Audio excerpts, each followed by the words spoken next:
గౌరవ గురువుగారికి వందనములు మరియు శుభోదయము. ఈరోజు సంగీత పరిచయము 26వ భాగం. ఒక 2 రోజులు సంగీత పరిచయంలో కొద్దిగా థియరీ కూడా పరిచయం చేసుకుందాం. సంగీతమున ప్రాక్టికల్కు ఎంత ప్రాముఖ్యం ఉంటుందో థియరీ అందు కూడా వివరంగా తెలుసుకుంటా చాలా ముఖ్యం.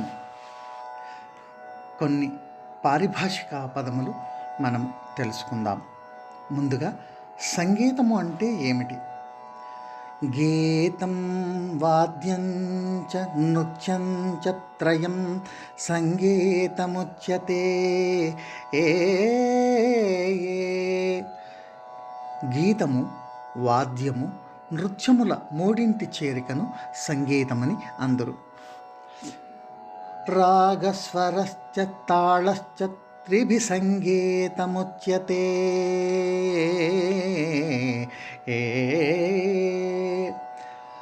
రాగము, స్వరము, తాళములు ఈ మూడింటి చేరికను కూడా సంగీతమని అందరు.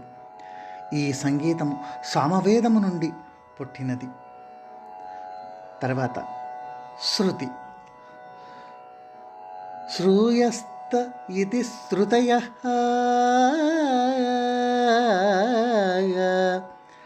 శ్రవణేంద్రియములకు వినిపించునట్టి హెచ్చు తగ్గులు లేని ఇంపైన నాదమును శృతి అందురు. ఉదాహరణ సా ప స. ఇలా నిర్ణయం చేసుకొనుట. ఎవరెవరి శృతులు అనుకూలంగా ఉంటుందో వారు ఆ శృతులను నిర్ణయించుకొని శృతి నాదమును పెట్టుకొని గానము చేయడం.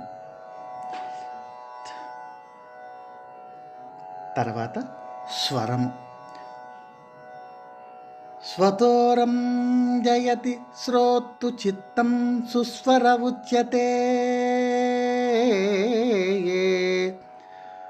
వినువారి చిత్తమును స్వయముగా రంజింపజేయున్నది స్వరము. స్వ అనగా స్వయముగా, రం అనగా రంజింపజేయున్నది, స్వయముగా రంజింపజేయున్నది స్వరము. తర్వాత సప్తస్వరములు అంటే 7 స్వరములు. వీటికి నామములు కూడా ఉంటాయి. ఆ 7 స్వరములు నామములు ఏవంటే సా షడ్జము, రే రిషభము, గ గాంధారము, మా మధ్యమము, ప పంచమము, ద దైవతము, నీ నిషాదము. ఇలా సప్తస్వరములు, వాటి నామములు.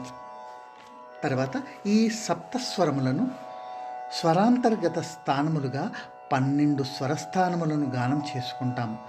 అది ఎలా అంటే ఈ వివరంగా తెలుసుకుందాం ఈ పట్టికలో. ముందుగా సా అంటే షడ్జము, రే అంటే శుద్ధ రిషభము, సరే చతుశ్రుతి రిషభము, సాగా అంటే చతుశ్రుతి రిషభము, శుద్ధ గాంధారము, సమాన స్వరస్థానము, సాగా సాధారణ గాంధారము, సరే షట్శ్రుతి రిషభము, సాధారణ గాంధారము, షట్శ్రుతి రిషభము, సమాన స్వరములు, సాగ అంతర గాంధారము, మా శుద్ధ మధ్యమము, మా ప్రతిమధ్యమము, ప పంచమము, ద శుద్ధ దైవతము, పద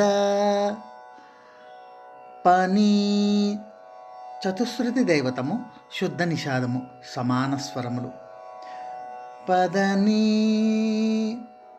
కైసిక నిషాదము, పదా షట్శ్రుతి దైవతము, కైసిక నిషాదము, షట్శ్రుతి దైవతము రెండును సమాన స్వరములు, నీ కాకలి నిషాదము. ఇలా సప్తస్వరములను 12 స్వరములుగా గానము చేసుకుంటాం. ఆయా రాగాలను బట్టి ఆ స్వరస్థానముల మార్పు ఉంటుంది. అలాగే ఆరోహణ అంటే ఏమిటి? ఏదైనా ఒక స్వరమును ఆధారము చేసుకొని మిగిలిన స్వరములను క్రమముగా పైకి పెంచుకుంటూ పాడుట ఆరోహణ అందురు. ఉదాహరణ సరే గా మా పద నీ సా. ఇలా అవరోహణ. ఏదైనా ఒక స్వరమును ఆధారము చేసుకుని పైనుండి ఒక్కొక్క స్వరమును క్రమముగా క్రిందికి తగ్గించుకుంటూ పాడుట అవరోహణ అందరు. ఉదాహరణ సానీదాపమగరేసా.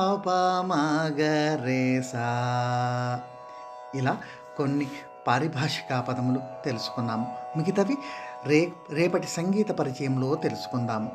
ఎందరో మహానుభావులు, అందరికీ వందనములు.